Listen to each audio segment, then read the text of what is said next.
Nah jujur itu orang kalau jujur itu pasti pemberani.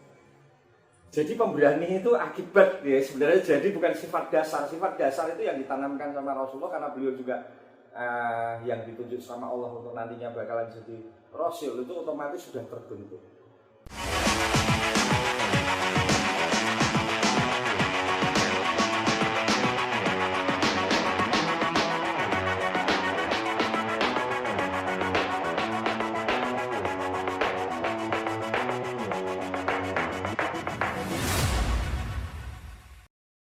Tapi Pak D, Ya.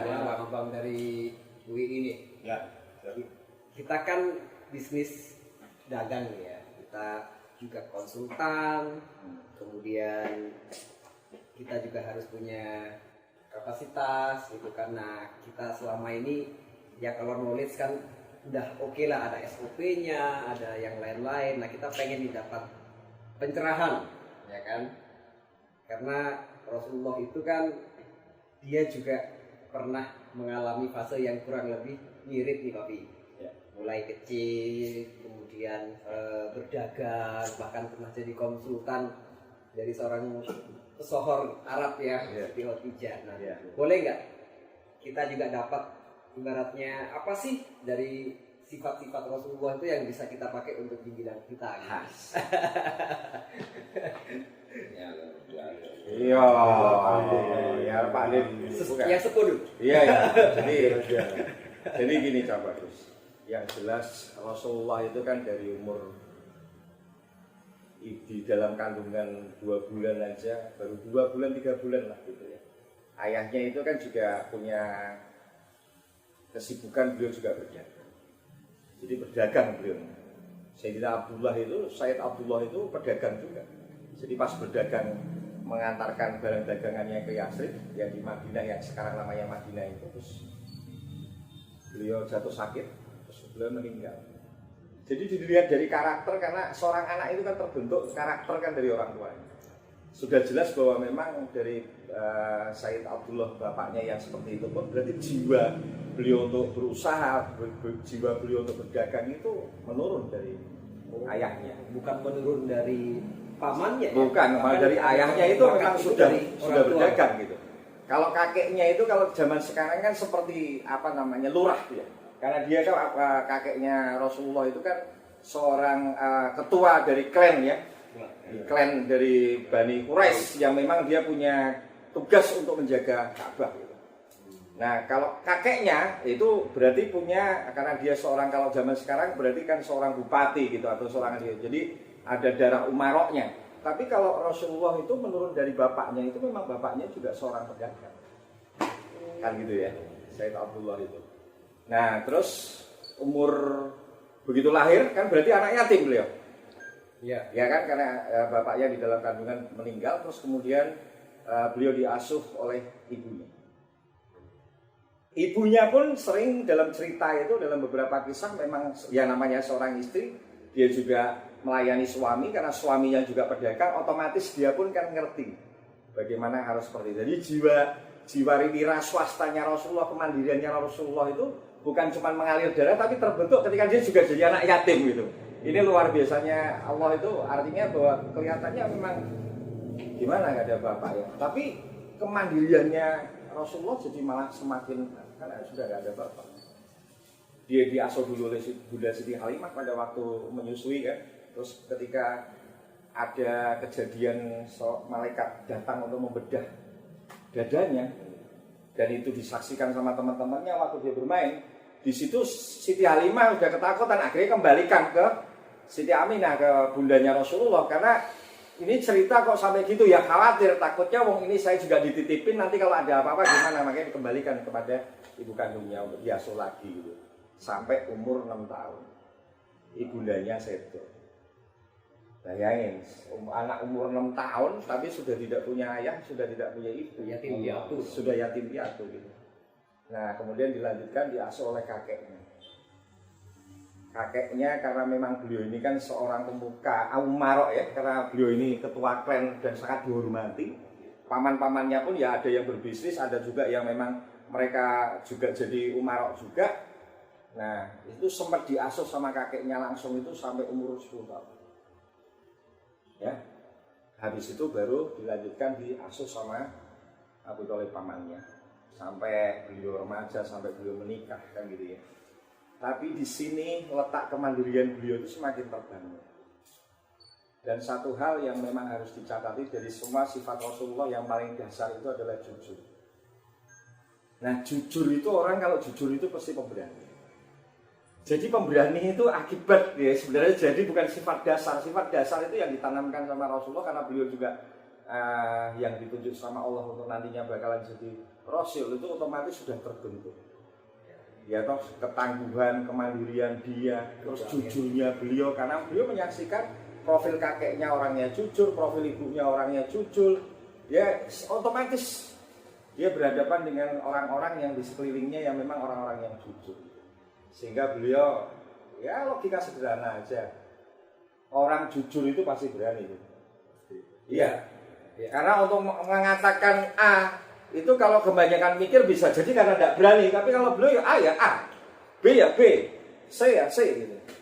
Makanya guru kita tercinta ini Habib Ja'far bin Muhammad bin Hamid itu mencontohkan dari pakaian aja sudah kelihatan kalau beliau ini orang yang apa adanya dan jujur. Adanya cuma putih dan hitam. Itu ceritanya Cak Bagus gitu. Ya toh Pak Ade? Ya. Mungkin Om Jamil, jamnya Ilham mungkin ada tambahan tadi cerita sedikit tentang gambaran sifat dasarnya Rasulullah yang paling pertama. Oh iya. Jadi memang kalau kita tarik dari surat apa Wadduha ya, Wadduha walaili dan sebagainya,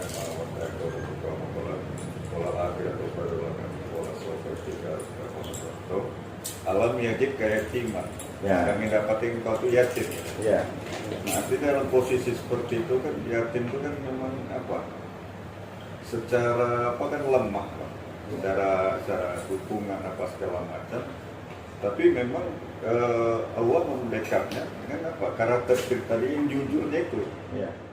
Terbentuk itu dari ayahnya Nabi, ibunya, Ya. dan juga sebagai pemuka kakeknya kan ini kan Aristoteles aslinya bangsawan betul ingat Rasulullah apa kakeknya itu Bangsawan ya. nah terbentuk Bangsawan dari orang Quraisy. yang yatim makanya Nabi apa menyadari gitu dia harus berkarakter bekerja keras ya gitu kan kerja keras karena keyatiman itu dia harus mandiri Ya. kan begitu itu Betul. potensinya gitu Ya. sadar diri gitu Betul. nah itu dia karena karakter jujur itu membentuk apa kesadaran diri harus tangguh Ya. berusaha berbisnis Ya. sejak mungkin di usia pas 12 tahun sudah mulai apa kan berbisnis dan terbukti memang ia nggak terimbangi pada saat itu di Mekah Nabi itu dengan pedagang-pedagang senior itu nggak terimbangi karena kejujuran karakter kecerdasan yang berdagang nggak terimbangi dan itu fakta Ya. nah Amin itu nah, yang amin. dipercaya kan gitu. Sehingga proses ada yang namanya konglomerat ya Siti Khadijah itu memang tertarik itu kan memang kejujuran karakter dan memang ketangguhan gitu wah ketegasan ketangguhan dalam berbisnis gitu tapi potensi dasar karakternya kejujuran dan memang yatim itu Ya. dan tahu diri gitu loh saya tidak perlu bergantung dengan orang Ya. harus bekerja Harus begini mandiri. bertarung mandiri begitu Ya. itu yang potensi yang luar biasa Rasulullah secara bahasanya di kemanusiaannya gitu. Jadi kalau udah Ya. udah jujur, Jujur. pasti amanat ya. Pasti Ya, pasti. amanah, seperti Yang itu. berikutnya itu pasti, tapi dasarnya sebenarnya dari Ya, dari jujur. jujur itu. Terus kemudian tambahan lagi sedikit dari apa yang dikatakan sama Om Jamil tadi. Coba bayangin, beliau kalau kita punya perasaan kan gini, dia nggak ada orang tua sama bapak sama ibu. Mungkin kalau masih ada dia bisa bermanja-manja. Mungkin kalau di rumah bisa leha-leha enak karena orang tuanya sendiri. Lah dia ikut kakeknya. Bayangin. Kan perasaannya tetap gak enak. Jadi akhirnya secara tidak langsung dia menjaga semua gitu. Mungkin ya dia akan cuci sendiri, nanti dia bersih-bersih semua biasa dia lakukan. Apalagi ketika dia ikut pamannya, di mana putranya pamannya itu gak cuman Ali bin Abi Thalib tapi ada beberapa juga yang memang usianya itu masih di bawah. Mau gak mau beliau sebagai kakak paling tua ya dia yang melayani adik-adiknya, dia ngurusin ini, bantuin ini. Gak enak karena namanya orang nunut itu gimana sih rasanya? Bukan tinggal sama orang tua sendiri. Bayangin yang luar biasa di situ tuh Rasulullah pun dibentuk karakternya begitu sangat mandiri. Gak bergantung sama siapapun dan sedini mungkin punya perasaan gak mau ngerepoti. Sehingga apa-apa dia kerjakan sendiri, dia bantu, dia apa. Jangan sampai merepotkan mamannya kayak gitu. Ya. Jangan sampai merepotkan keluarga yang itu dibangun karakter yang begitu sangat lembut ya perasaannya. Sehingga itu yang membuat otomatis karena rasa nggak enaknya, karena dia nunut sama pamannya, sehingga mau nggak mau dia akhirnya setiap hal yang dia lakukan jangan sampai membuat perasaan pamannya itu nggak berkenan. Sehingga dia sudah biasa bekerja, ngerjakan apa sendiri, bersih-bersih sendiri, apa-apa sendiri, ngeladeni adiknya, segala macam. Sudah sangat terbentuk itu kemandirian dia. Nah kalau jujur amanah, kemudian beliau ini kan juga punya sifat tablik, Ya. artinya menyampaikan kalau Betul. secara bahasa Indonesia. Betul. Kemudian yang terakhir adalah fatona. Ya. Fatona maksudnya itu cerdas. Gitu. Ya. Nah boleh nggak seperti apa sih Ya. menyampaikannya Rasulullah? Ya. Punya kok bisa dikatakan punya sifat menyampaikan ini? Ya. Kayak gimana, kemudian kecerdasan beliau itu seperti apa? Iya, satu ketika dia sudah mulai berdagang tadi, logika berdagang itu beliau itu tidak mau kalau barang ini memang bagus dia katakan bagus. Berarti ketika dia harus tahu barang itu bagus nggak mungkin beliau nggak mempelajari. Ya. Dia sampai dapat gelar ini sebelum jadi rasul. Sebelum jadi rasul ini beliau itu sudah digelari al-amin. Orang yang bisa dipercaya, artinya dipercaya. Orang dipercaya itu kan dia harus betul-betul melihat karena apa yang dia katakan itu dipegangi oleh semua orang. Di situ sudah pasti beliau sangat teliti, dia sangat cermat untuk melihat apakah barang ini bagus, ini jelek atau apa segala macam dalam konsep berdagang ya. Ya. Pasti beliau sangat teliti dan orang teliti itu tidak mungkin kalau tidak punya ide yang cerdas. Sudah gitu dari garis keturunan juga penting. Karena gen ini kan turun, beliau kan kalau kayak tahu terus sampai ke atas, sampai ke Nabiullah Ismail. Tapi bangsa Quraisy yang memang klannya kakeknya ini memang beliau ini klan Bani Hashim itu memang beliau punya tanggung jawab untuk jaga Ka'bah ibaratnya gitu. Padahal di situ banyak klan, tapi mereka dipercaya satu bangsa ini khususnya Bani Hashim ini untuk memang jaga Ka'bah. Nah dari situ kan sudah jelas. Kalau kita orang Jawa, bobot bibit bebeknya sudah kelihatan. Beliau juga bukan turunan orang sembarangan. Gitu. Ya kan, itu otomatis IQ-nya beliau juga menurun dari kakek. Gak mungkin sebanyak kalian begitu dipercaya kakeknya, kalau tidak mungkin kakeknya tidak punya keahlian, tidak punya kepintaran dan segala macam. Dan satu bentuk kecerdasan beliau luar biasa selain karena berdagang itu, coba pada saat pemugaran Ka'bah untuk dibesarkan, kan itu batu Hajar Aswad itu harus dilepas dulu dari Ka'bah kan. Nah, ketika melepas ini terus kemudian dibangun. Nah, ketika mau menempelkan lagi itu merasa kayak tadi yang klan utama itu merasa dia yang berhak. Ya. Itu rebutan, ada beberapa kepala suku itu merasa ya, harus aku itu. Tapi akhirnya mereka tahu kalau Rasulullah itu sosok yang memang seorang yang dipercaya. Akhirnya mereka kepala-kepala suku pada saat itu yang ada di Bani Quraisy yang memang tinggal di sekitar Ka'bah dan punya hak merasa. Kan mesti suku itu kan begitu kan. Dan di dalamnya ada beberapa anak, ya otomatis mereka merasa punya hak semua. Untuk mereka yang berhak meletakkan Hajar Aswad di Ka'bah yang sudah dipugar tadi. Nah, tapi mereka akhirnya cari Rasulullah karena orang bilang kita tunggu nasihatnya Muhammad seperti apa. Nah ini letak kecerdasan luar biasa. Itu sebelum jadi rasul. Itu sebelum jadi rasul ini. Ketika usianya masih Itu masih 30 tahun itu. Itu setelah beliau menikah memang. Kan beliau menikah umur 25 tahun. Tapi tadi Om Jamil kan sudah nerangkan bahwa Sayyidina Siti Khadijah itu sudah melihat bahwa ini bibit kepemimpinannya ada. Ya insting bisnisnya juga ada. Ya toh. Nah ini dilihat itu semua sehingga dia punya kesan ini kalau saya bisa menikah dengan dia pasti bisnis saya akan tambah besar. Itu ada juga kepentingan ekonomi seperti itu. Selain memang ada rasa ya memang kagum ya sama masih muda begitu dewasa kan gitu. Nah dari situ, nah umur 30 yang Papi ceritakan tadi tentang Hajar Aswad. Lihat kecerdasannya. Ketika beberapa suku yang berebut ingin meletakkan Hajar Aswad, beliau mengambil udah karena kayak sudah berarti percaya sama saya ya sudah ketika sudah jadi mau meletakkan batu Hajar Aswadnya itu beliau pakai kain. Kalau kalian setuju supaya semua merasa bahwa punya andil dalam menempelkan lagi batu Hajar Aswadnya ke Mekah, nanti kalian semua pegang kain ini batu Hajar Aswad saya taruh tengah. Jadi mereka kepala-kepala sukunya itu megang ujung-ujung kain semua. Jadi ketika memindahkan dari tempat ini sampai akhirnya ke sana dan kemudian kembali Rasulullah yang meletakkan plak. Ini kecerdasan ini, kalau nggak cerdas nggak mungkin, kalau nggak salah aja kasih solusi berantem itu. Ya. Kecerdasan itu bukan cuma solusi, di situ melihat beliau juga bisa memposisikan mereka sebagai kepala suku itu untuk tetap juga bisa dipercaya dalam solusi itu. Itu tidak gampang. Betul. Kan berarti kan sebenarnya awalnya konflik. Iya. Nah, kan itu tidak karena karakteristik orang Arab pada saat itu memang ya penyelesaian dengan perang, Iya. dengan berkumpul suku-suku itu. Jarang untuk bermusyawarah apa-apa untuk menerima sebelum pendapat. diangkat itu memahami betul karakteristik tokoh-tokoh suku-suku ini, Iya. tipikalnya gimana kan. Dan suku itu memang mempercayai dengan karakteristik alamin tadi. Betul. Itu tidak mudah, itu kan terbentuk memang proses. Manusia membentuk karakternya itu gitu lah, yang jujur, yang berusaha, yang cerdas berbisnis, membentuk jaringan Pak kemana-mana gitu loh. Sampai karena Islam juga segala berdagang. macam itu. Ekspansi. Dan memahami kultur budaya ya suku ini pendekatannya bagaimana, mapping lah atau Mapping. segala macam. Nggak mungkin Pak Ismail kalau nggak ada semua begitu. Saya pikir itu kan menyampaikan ini jago pidato. Nggak seperti itu. Gambaran bisa maka dipercaya itu. ada suatu buku menyatakan dia nggak terima nih Rasulullah ini berdagang itu, karena dia buat sistem gitu, bukan buat toko, buat gudang. Dia punya gudang, punya logistik, sistem dia gitu. Itu nggak terima nih pada saat itu Rasulullah. Itu Dia ada manajemennya, jadi ada tidak sekedar nggak sekedar itu.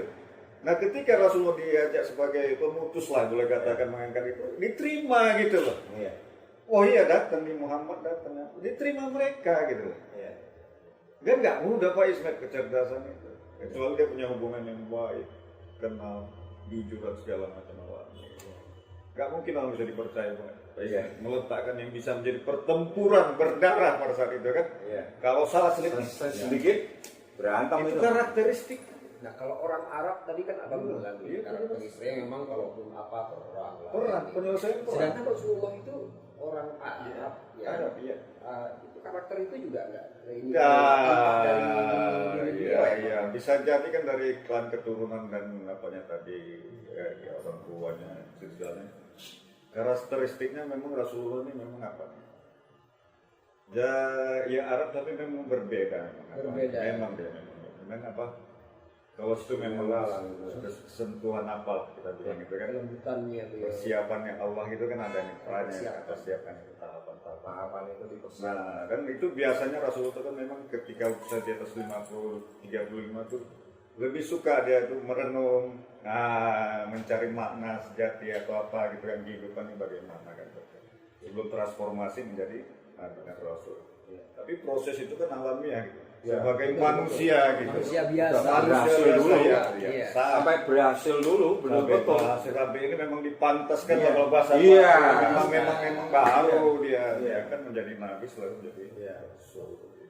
Tapi itu Pak Ismail takkan mudah orang bisa dipercaya mengambil keputusan. Itu suku loh, klan Quraisy suku ini itu besar pada saat itu.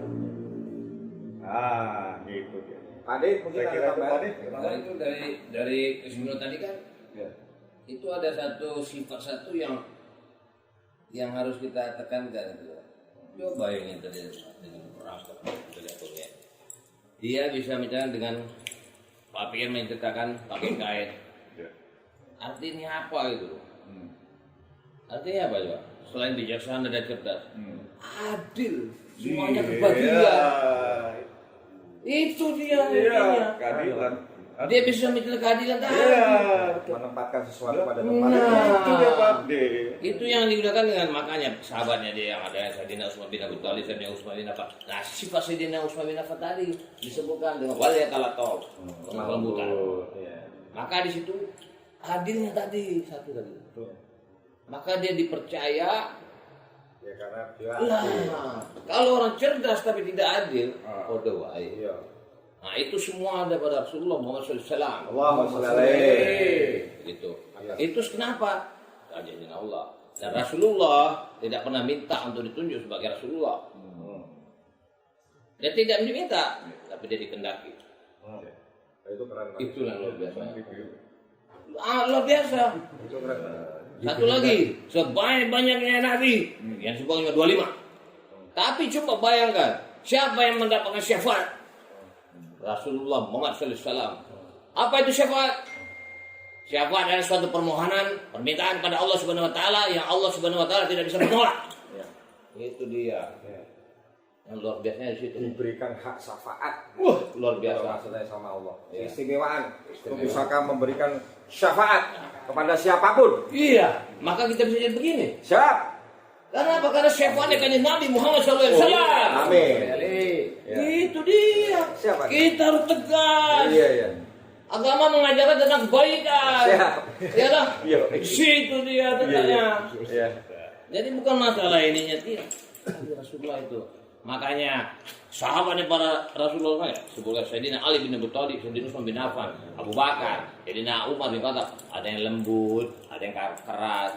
Jadi ada fungsinya juga semua. Iya. Jadi dengan semuanya ini terciptalah tadi cerdas. Jadi amanah, Ah. kerja, Iya. tapi mampu ya. Iya. Nggak mudah ya. Nah, mudah. Contoh ada teman satu saya punya saudara itu. Itu dia namanya Widadi. Nah, Artinya apa? Wes insya Allah jadi. nah, Amin. Nah itu dia itu suatu tokoh enggak ya? Enggak. itu adil. Walaupun dia dibohongi dia. Dia disakiti dia tahu dia. Kelihatan tinggi sendiri, Mas. Oke? Jadi di situ yang bisa mencerna hanya orang-orang cerdas gitu loh. Jadi kenapa Rasulullah itu dititipkan sama Allah Subhanahu Wa Taala itu Al-Quran? Pertanyaannya kan satu kan begitu. Iya. Ayo, Ya, kenapa itu? kenapa tuh Pak? Baik. Amanah pertama diberikan pada. Coba buka surat 33 ayat 72. Nah, buka. Buka Om Jul. Buka surat 33 itu Al-Ahzab itu. Iya. Udah jelas. Ini keren ini kalau sudah masuk ayat.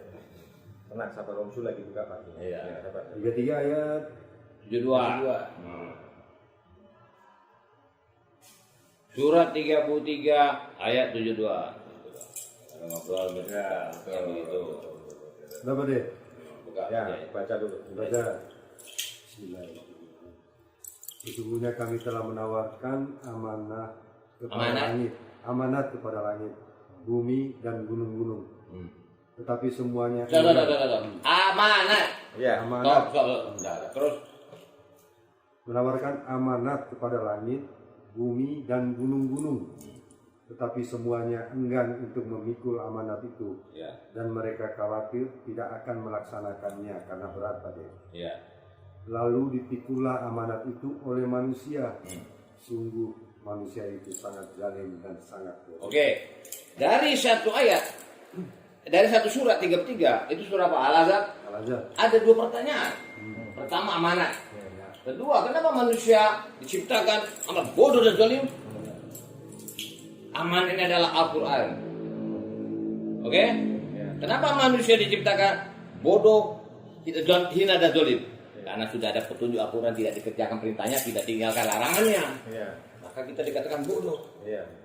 Kenapa kita tidak mencontoh perilaku minimal sedikit perilakunya Rasulullah Muhammad SAW? Yang cerdas dan adil kan lawannya kan bodoh, lawannya kan cerdas. Nah. Dolim lawannya adil. Luar biasa. Allahumma sholli. Keren Allah sholli alaihi. Makasih Pak De. Anak sopo Ibu anak Pak Karnomo. Pak Karnomo sama Budi Asmara. Iparnya siapa tuh? Ibarat desa kita. Oh, Adit. Itu desa kita. Jadi ini adik. Jadi di situ kita itu kan tidak bisa mencontohi sifatnya Rasulullah. Iya. Rasulullah Muhammad Sallallahu Alaihi Wasallam. Kenapa? Karena Rasulullah itu dipegang oleh Jibril. Iya. Sedangkan kita tidak. Iya. Iya. Jadi minimal kita itu dengan ada titipannya amanat tadi, kita mencontoh sedikit aja. Alhamdulillah. Maka kita berkumpul sini adalah Pak berbagi. Iya.